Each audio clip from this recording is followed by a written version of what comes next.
The room wouldn't stop spinning. That's the first thing I remember about that night. The nauseating way everything blurred together like a carnival ride gone wrong. I'm not a lightweight. One glass of wine doesn't turn me into a stumbling mess. But there I was, gripping the bathroom counter at my in-laws' summer barbecue, trying to piece together how I'd gotten there. My name is Lexi, and that was the night I realized my brother-in-law was trying to destroy me. Lexi, you okay in there? My husband Russell's voice came through the door, tinged with concern and something else, embarrassment maybe? I'm fine, I managed, though my voice sounded foreign even to me. Just need a minute. The party sounds filtered through the walls. Laughter, the clink of glasses, my mother-in-law Meredith's distinctive laugh. Everything felt wrong, distorted. I'd only had that one glass of wine, the one Chandler had handed me with his trademark $1 million smile. Chandler, the golden boy, the successful older brother who could do no wrong. I splashed water on my face, trying to clear my head. When I looked in the mirror, my pupils were huge. That's when I knew. This wasn't just alcohol. The door opened, and Kimberly, my sister-in-law, poked her head in. "Oh, honey," she said, her face a mask of pity. "Maybe you should lie down. Chandler told everyone you seemed a bit off earlier." Of course he did.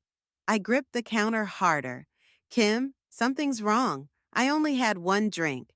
She gave me that look, the one I'd come to know well in the 5 years since I'd married into the family. The poor Lexi, always making a scene look. "Let's get you somewhere quiet," she said, taking my arm. As she led me through the house, I caught fragments of conversations. Never seen her like this before. Russell must be mortified. At a family gathering of all places, we passed Chandler in the hallway, holding court with a group of relatives. He caught my eye and smiled, but it didn't reach his eyes. That's when a memory flashed. Him by the drink table, his back turned, doing something with his hands just before bringing me that wine. "Wait," I tried to pull away from Kimberly. "I need to talk to Chandler." "Not now," she hissed, tightening her grip. "You've caused enough embarrassment for one night." In the guest room, she helped me lie down. The ceiling swayed above me like waves. "Kim," I grabbed her wrist before she could leave. "Please believe me, something's wrong." She sighed. "Just sleep it off, Lexi. We'll talk tomorrow when you're yourself again." After she left, I heard voices in the hallway.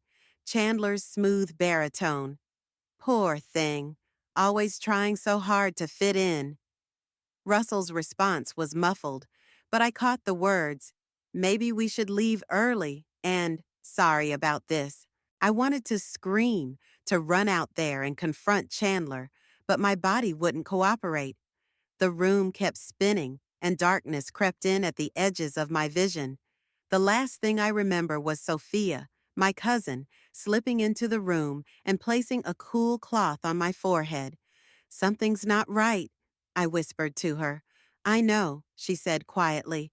"I saw him buy the drinks. You're not crazy, Lex."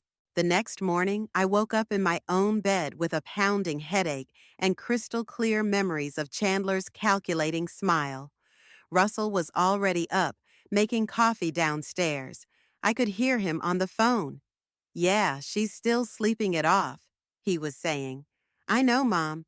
I'll talk to her about it." "Yes, I'm embarrassed too." I sat up slowly, rage replacing the fog in my brain.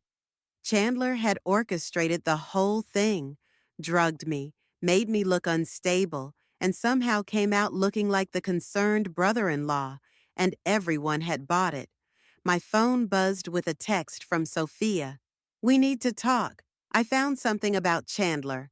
I stared at the message, my hands shaking. 5 years of snide comments, subtle undermining, and now this. He'd finally crossed a line, thinking I'd stay quiet to keep the peace like always. But this time would be different. This time I had proof, and Chandler was about to learn that he'd picked the wrong woman to mess with. I heard Russell's footsteps on the stairs, no doubt coming up to give me a lecture about my behavior. Let him come. I had nothing to be ashamed of, and soon everyone would know exactly what kind of man Chandler really was. "You're sure about this?" I asked Sophia, staring at the laptop screen in her small home office. 3 days had passed since the barbecue incident, and my hands still shook when I thought about it. "Look at the pattern." Sophia pointed to the series of social media posts she'd uncovered. 4 different women, 4 similar stories, all at events where Chandler was present, all experiencing the same symptoms you described. My stomach churned as I read through the posts. None named Chandler directly, but the timestamps aligned perfectly with charity galas and business functions he'd attended. "There's more," Sophia said, pulling up another window. "Remember Angela from the country club? She left town suddenly last year." "Yeah, Meredith said she had a nervous breakdown or something." Sophia's expression darkened. "I found her blog. She wrote about being drugged at a club fundraiser. Guess who was on the planning committee?" My phone buzzed. Another text from Russell. I'd been avoiding him since our fight yesterday morning. "You can't keep accusing my brother without proof," he'd said. "He's worried about you. We all are. Maybe you should talk to someone." "I need concrete evidence," I told Sophia, ignoring the message. "Something they can't dismiss as me being paranoid or unstable." "We could talk to Angela," Sophia suggested. "She might." A knock at the door made us both jump. Kimberly stood in the doorway, her face tight with concern. "Thought I'd find you here," she said. "Russell's worried sick. You haven't been answering his calls." "I've been busy," I said, closing the laptop. "Busy spreading rumors about Chandler?" Her voice took on an edge. "He told us you've been calling his business associates, asking questions." "Did he tell you what kind of questions?" I stood up, facing her. "About the women who've mysteriously fallen ill at his events? About the missing charity funds from last year's gala?" "Stop it," Kimberly snapped. "You're embarrassing yourself. Chandler built that charity from nothing. He helps people." "Like he helped Angela?" Sophia interjected. Kimberly's face paled slightly. "That's different. She was unstable." "Was she?" I pressed. "Or did Chandler make her look unstable, just like he's doing to me?" "I can't listen to this." Kimberly turned to leave, but paused. "Meredith's hosting dinner tomorrow night. She wants everyone there to clear the air. Don't make things worse, Lexi." After she left, Sophia pulled up another document. "Look at this. Financial records from the charity. Large withdrawals, always after major fundraising events. Can we prove where the money went?" "Not yet, but—" Sophia's phone chimed. She read the message, her eyes widening. "Morgan just texted. She wants to meet. Says she has information about Chandler, but we have to be careful." Morgan, the family friend who'd worked with Chandler at the charity for years. My heart raced. "When?" "Tonight. The coffee shop on Oak Street." I grabbed my purse. "Let's go." The coffee shop was nearly empty when we arrived. Morgan sat in a corner booth, nervously shredding a napkin. She looked up as we approached, her face drawn. "I shouldn't be here," she said quietly. "If Chandler finds out—" "He won't," I assured her, sliding into the booth. "What do you know?" Morgan glanced around before pulling out a USB drive. "Financial records, emails, everything I could copy without being noticed. He's been skimming from the charity for years, but that's not the worst part." She lowered her voice. "The drugs? He keeps them in his office. I've seen him with them. The night of the barbecue, I saw him take something from his desk before leaving." My hands trembled as I took the USB drive. "Why are you helping me?" Morgan's eyes filled with tears. "Because I saw what he did to Angela. I stayed quiet then, told myself I was imagining things. I can't do it anymore." As we left the coffee shop, Sophia squeezed my arm. "This is it, Lexi. Real proof." My phone buzzed again. "Russell, This time I answered. "Where are you?" he demanded. "We need to talk." "Yes, we do," I said, clutching the USB drive. "But first, there's something you need to see."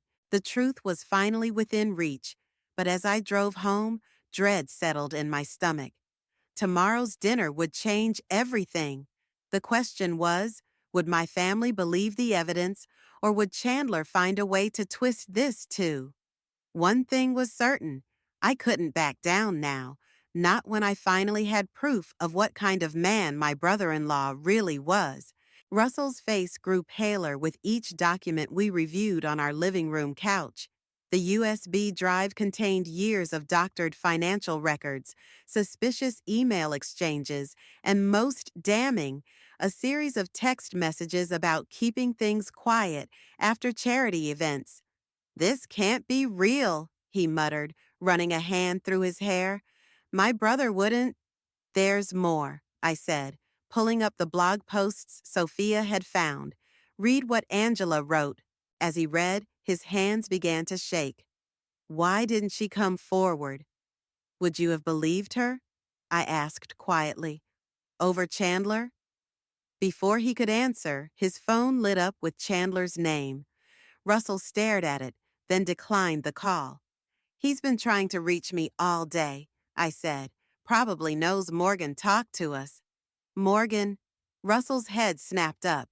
"You need to warn her. If Chandler suspects—" My phone buzzed with a text from Sophia. 911. "Morgan just called. C showed up at her apartment." "I'll drive." Russell grabbed his keys, his face set with determination I hadn't seen since this started. Morgan's apartment was only 15 minutes away, but it felt like hours.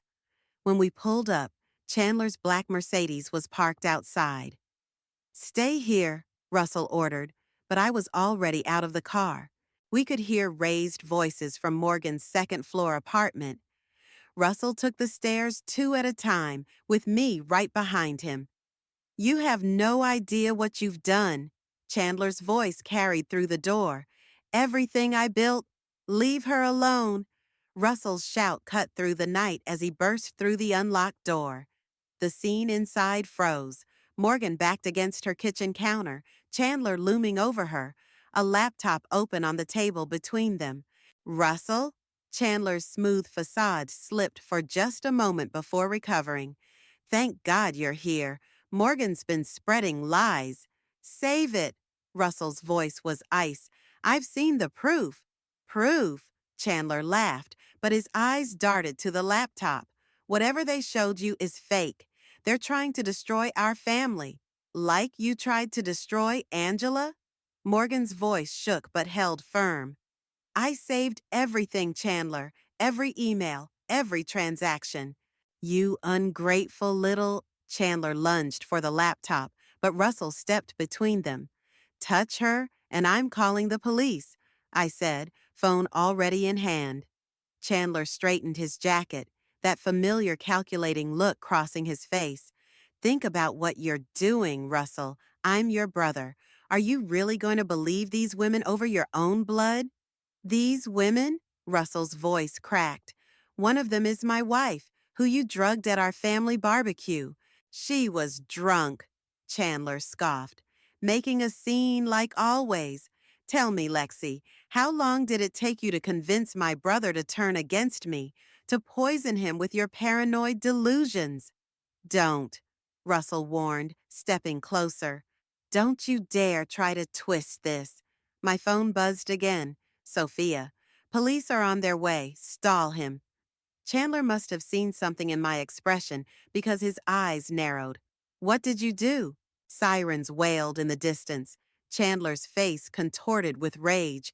"You've ruined everything," he snarled, grabbing his keys. "All of you." "Chandler, wait!" Russell reached for him, but Chandler shoved past, thundering down the stairs.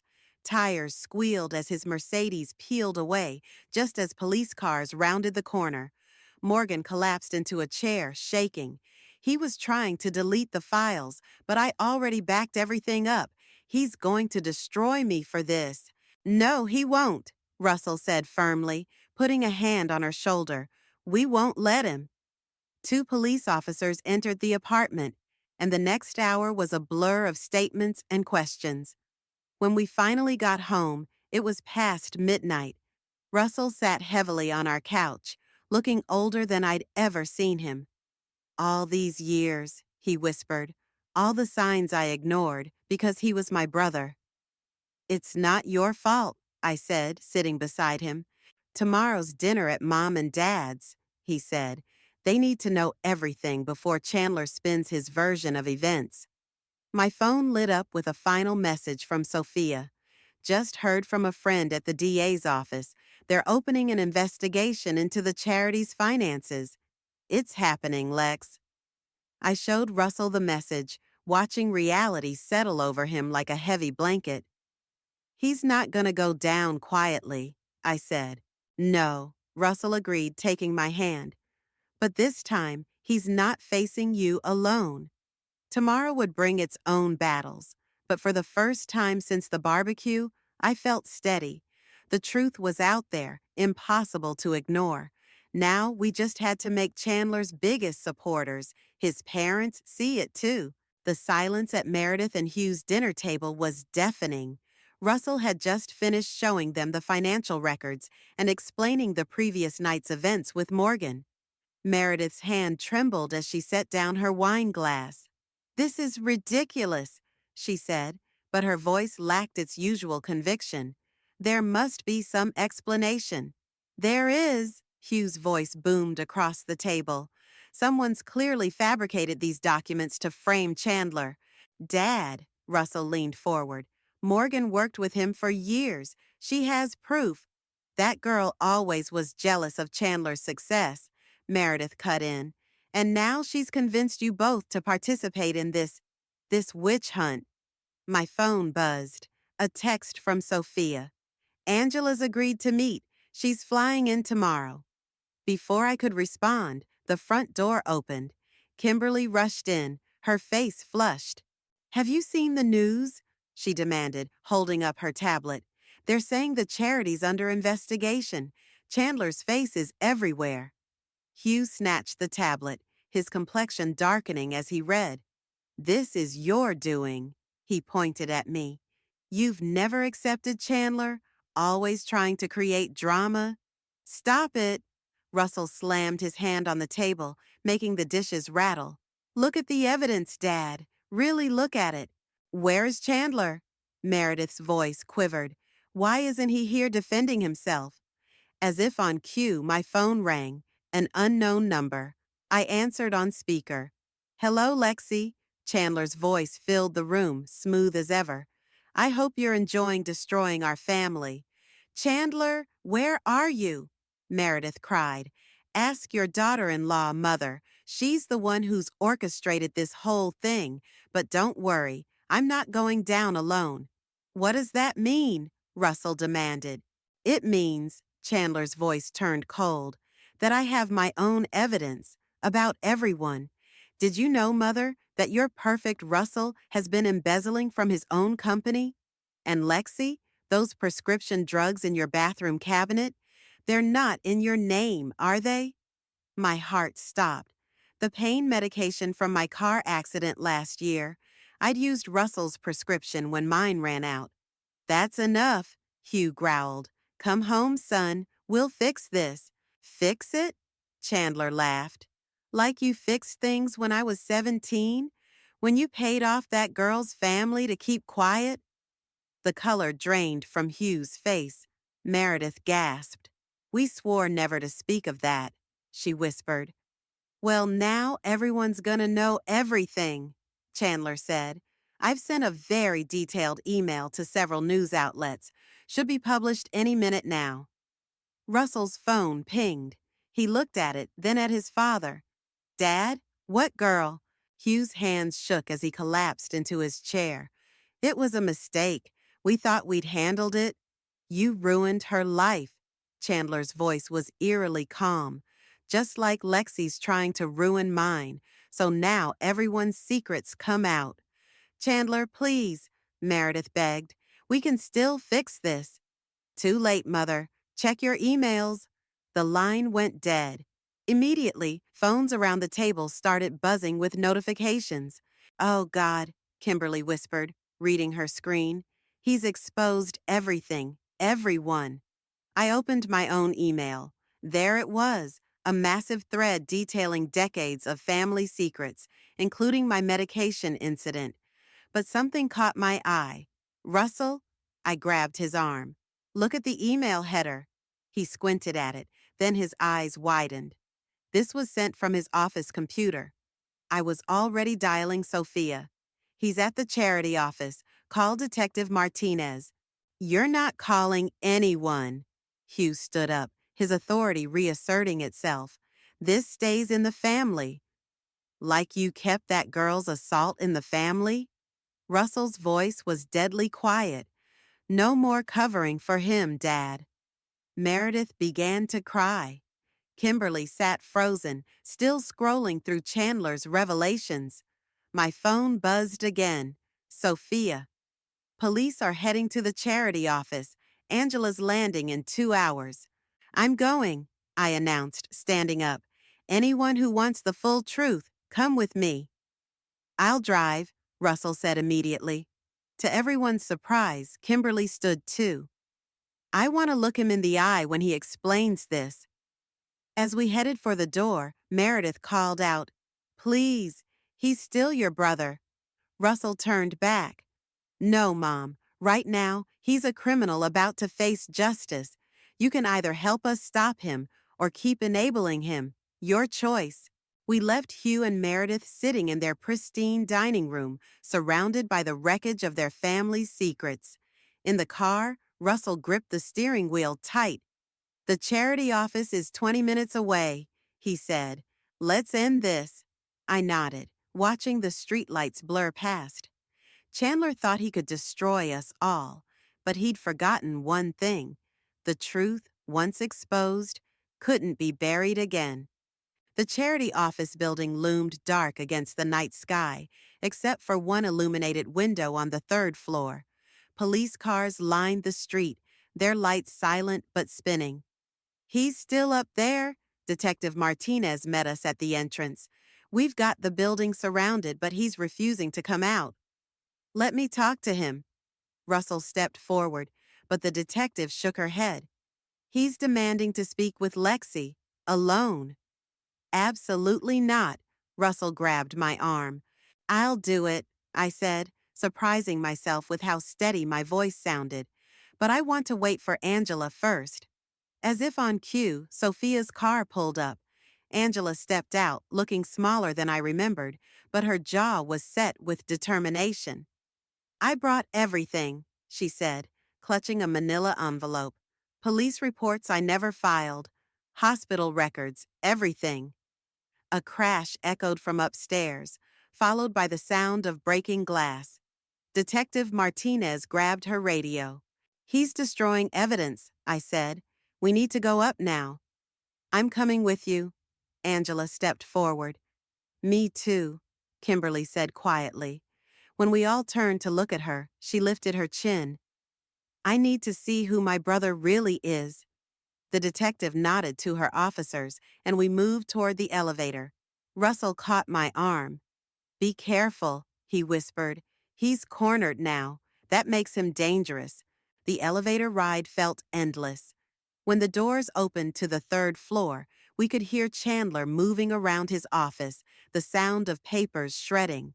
Stay behind me, Detective Martinez whispered, drawing her weapon. We approached the office door. Through the glass, I could see Chandler feeding documents into a shredder, his usually perfect hair disheveled, suit jacket discarded. Chandler, I called out, open the door. He looked up, that familiar calculating smile spreading across his face. Lexi? And Angela too? What a reunion. He hit the door lock release. Detective Martinez entered first, weapon raised. Step away from the shredder. Of course. Chandler raised his hands, still smiling. Though I'm afraid most of the interesting documents are already gone. Not all of them. Angela stepped forward, holding up her envelope. I kept everything. The smile flickered. Angela? Angela? Still holding on to the past? We both know nobody believed you then. Why would they now? Because now there's proof. Kimberly's voice cracked as she held up her phone, displaying the email thread. How could you, Chandler? All these women? Please, he scoffed. They wanted to be part of this world. I just showed them the cost of admission. By drugging them? I stepped closer. By destroying their reputations when they threatened to expose you? You were all so eager to believe the worst. He turned to the window. A few pills, a few rumors, and your perfect lives crumbled. It was almost too easy. Until now, Angela said firmly. Chandler's shoulders tensed. You think this changes anything? Dad will hire the best lawyers. The family will close ranks. They always do. Not this time. Kimberly's voice was steel. I've already sent everything to the board of directors. Your resignation letter goes out tomorrow. He spun around, mask finally cracking. You wouldn't dare. I made you who you are. No. She stepped back. You made me complicit. That ends tonight. More officers entered the office. Detective Martinez moved forward with handcuffs. Chandler Moore, you're under arrest. He lunged suddenly, not toward the detective, but at me. His hands found my throat as we crashed into the desk. You ruined everything, he snarled. Everything happened at once. Officers shouting, Angela screaming, Kimberly crying out. Then Russell's voice cut through the chaos. Get away from my wife! The pressure on my throat vanished as Russell tackled his brother. They hit the ground hard, years of brotherly trust shattering like the glass beneath them. Officers pulled them apart, Chandler now truly disheveled, blood trickling from his lip. As they cuffed him, he started laughing. You still don't get it, do you? He looked at each of us. I'm not the villain here. I just played by the rules our parents taught us. Appearances matter more than truth. Power matters more than people. No, Russell said quietly. You're exactly the villain, and now everyone will know it. As they led Chandler away, he called over his shoulder. Better watch your back, Lexi. Family secrets have a way of destroying everyone they touch. Detective Martinez touched my arm. We'll need statements from all of you. I nodded, rubbing my throat. Through the window, I could see more police cars arriving, news vans following close behind. By morning, everything would be public. Are you okay? Russell pulled me close. No, I answered honestly. But I will be. Angela and Kimberly stood together by the shredder, picking up scattered papers. The night wasn't over. There would be statements to give, questions to answer, family to face. But watching Chandler's perfectly crafted world crumble around him, that made every moment worth it. The morning headlines hit like a tsunami. Prominent charity director arrested. Family empire crumbles. Years of abuse exposed. My phone hadn't stopped buzzing since dawn. Turn off the TV, Russell said, walking into our living room where the news played on repeat. We've seen enough. Your parents called again, I said, showing him the missed calls. 15 times since breakfast. They can wait. The DA wants to meet with us in an hour. A knock at the door made us both jump. Kimberly stood there, looking exhausted. Mom and Dad are at the police station, she said, stepping inside. They're trying to post bail. Of course they are, Russell muttered. That's not all. Kimberly pulled out her tablet. 3 more women have come forward since last night. The story's everywhere. My phone rang. Sophia. Angela's interview just went live, she said when I answered. You need to see this. We huddled around Kimberly's tablet, watching Angela speak directly to the camera, her voice steady. I was 22 when Chandler first targeted me, she said. He waited until I was vulnerable, isolated, made everyone think I was unstable, and he didn't just do it to me. The interview cut to footage of Chandler being led out of the charity office in handcuffs, then to photos of his previous victims. "Turn it off," Russell said hoarsely. Another knock, this time Detective Martinez with Morgan. "We found something in the office safe," the detective said, holding up a small black book. Names, dates, amounts. He kept records of everything, including blackmail, Morgan added. He had dirt on everyone who could expose him. That's why he was so confident, I realized. He thought he was untouchable. "The DA's pushing for maximum charges," Detective Martinez continued. "But we need you all to testify." "I'll do it," Kimberly said immediately. "I enabled him for too long." My phone buzzed again, Meredith calling. This time I answered. "How could you do this to us?" she sobbed. "To your family?" "How could you protect him all these years?" I shot back. "How many lives did he ruin while you looked the other way?" "You don't understand," she pleaded. "We did what we had to."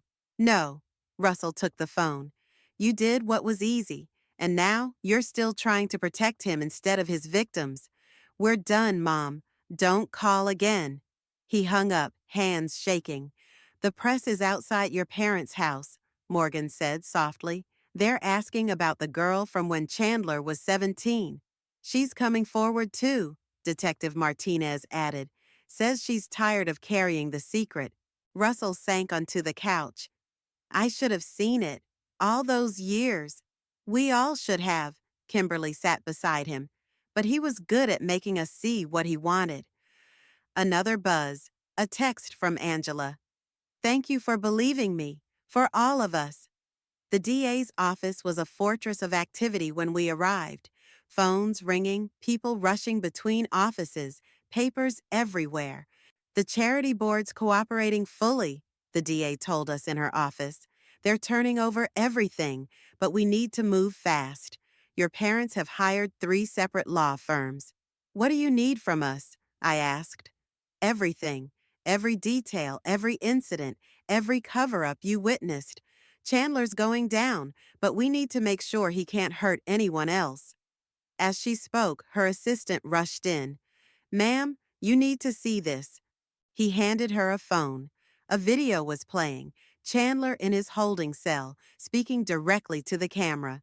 "If I'm going down," he said, his familiar smile now twisted with malice, "I'm taking everyone with me. Every secret, every lie, every dirty deal this family's ever made.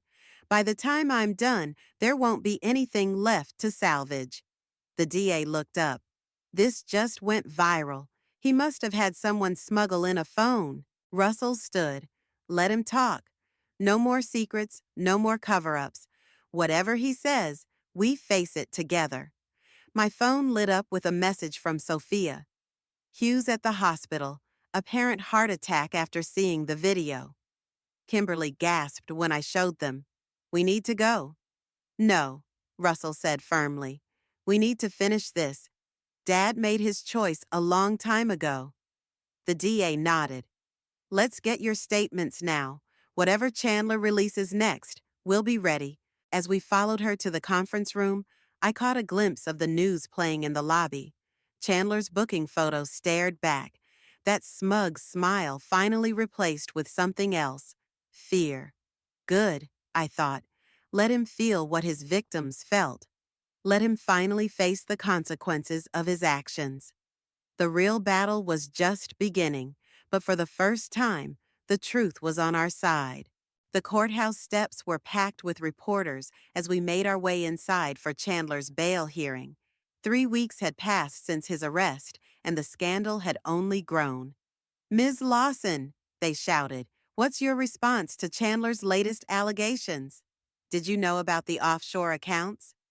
Is it true your father-in-law's condition is critical?" Russell gripped my hand tighter as we pushed through.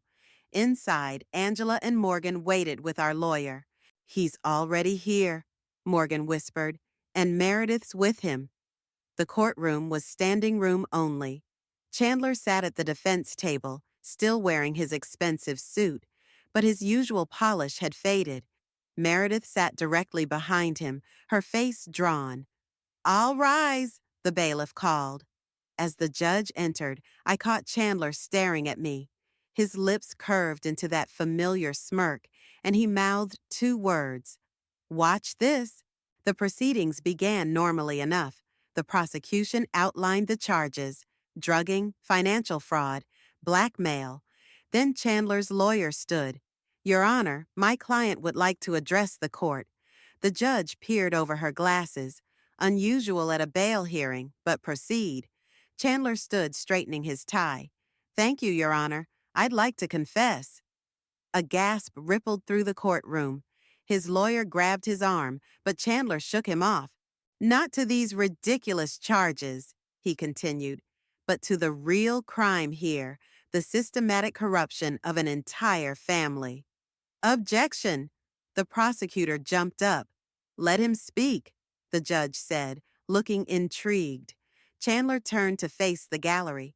"My dear sister-in-law Lexi thinks she's exposed some great truth, but she's only scratched the surface. Shall we talk about how my father built his empire? How many people he destroyed?" "Chandler, please," Meredith whispered. "Or how about my brother Russell? So righteous now. But where did he think the money for his startup really came from?" Russell tensed beside me. "And Lexi." Chandler's eyes found mine. "Sweet, innocent Lexi. Did you tell them about the real reason you left your last job? About the married man?" "That's enough," Russell stood. "Order." The judge banged her gavel. "I have proof of everything," Chandler announced. "Documents, recordings, photographs. I protected this family for years, covered every dirty secret. And this is how they repay me?" "Your Honor," his lawyer interrupted, "my client is clearly under stress." "I'm clearly the only honest one here," Chandler shouted. "Every accusation against me, they knew. They all knew. Ask my mother about the trust fund she set up for my victims. Ask my father about—" "Stop," Meredith cried out, standing. "Please, I'll tell them everything." The courtroom froze. Chandler's smirk faltered. "Mrs. Moore?" The judge leaned forward. Meredith's voice shook. "The trust fund is real. We knew what he was doing. We thought we could control it, contain it. Hugh said it was better to handle things quietly." "Mom, shut up," Chandler hissed. "No." She straightened her spine. "I'm done protecting you. I'm done destroying other families to save our reputation." She turned to Angela. "I'm so sorry. We should have stopped him years ago." Chandler lunged at the barrier separating him from his mother. "You stupid woman. Do you know what you've done?" Officers rushed to restrain him as he thrashed and shouted, "I'll destroy you all. Every last secret, every lie." Bail denied. The judge's voice cut through the chaos. "And add witness intimidation to the charges." As they led Chandler away, he locked eyes with me one last time. The smirk was gone, replaced by pure hatred. Outside, reporters swarmed again, but this time Meredith stepped forward. "I have a statement to make," she said clearly, "about everything." "Mom, don't," Kimberly pleaded.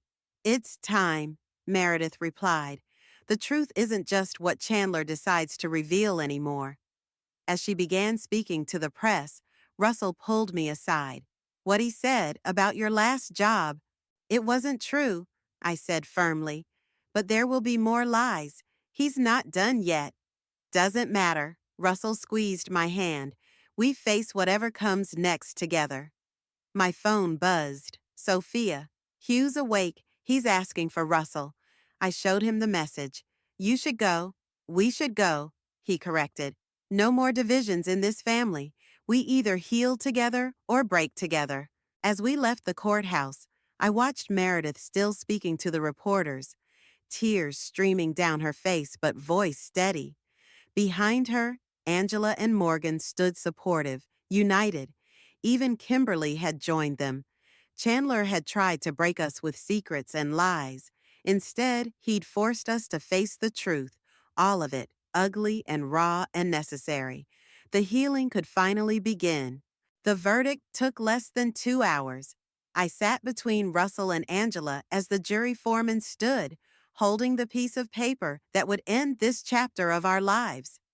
On all counts, we find the defendant guilty. Chandler didn't flinch. He'd spent the entire trial wearing that same calculated smile, even as victim after victim testified against him, even as his own mother detailed decades of cover-ups. The judge's voice cut through the courtroom. The defendant will rise for sentencing. As Chandler stood, he turned to face us. Gone was the polished charm, replaced by cold hatred. Would the defendant like to make a statement before sentencing? The judge asked. Only this, Chandler's voice carried clearly. You think this ends here? You think you've won? Everything I said about this family was true. They're no better than me. They're just better at hiding it. That's enough, the judge interrupted. Based on the severity and duration of your crimes, I hereby sentence you to 25 years in state prison. The gallery erupted in whispers. Hugh, attending court for the first time since his heart attack, gripped Meredith's hand. Additionally, the judge continued, you are ordered to pay restitution to your victims and the charity. Your assets will be seized. You can't touch my assets, Chandler sneered. They're all offshore. Actually, Morgan stood up. The board already found them. Every account, every transfer. It's all being returned. For the first time, Chandler's smile cracked. As officers approached to take him away, he locked eyes with me. Enjoy your perfect little family, Lexi. Just remember, you're all still lying to each other. Some secrets never die. You're wrong, I said, loud enough for everyone to hear. We're done with secrets. The officers led him out. The last thing we saw was his face contorting with rage as the doors closed behind him. Outside the courthouse, Hugh approached me slowly, leaning on his cane. Lexi, his voice was rough, I owe you an apology. All these years, I thought I was protecting my family. Instead, I was protecting a monster. We all have to live with what we enabled, Meredith added softly. But thanks to you, no one else will be hurt. Angela stepped forward. The foundation's being restructured. We're turning it into a support network for abuse survivors. Will you help us? Of course, I said, as Russell wrapped an arm around me. Kimberly joined us, holding up her phone.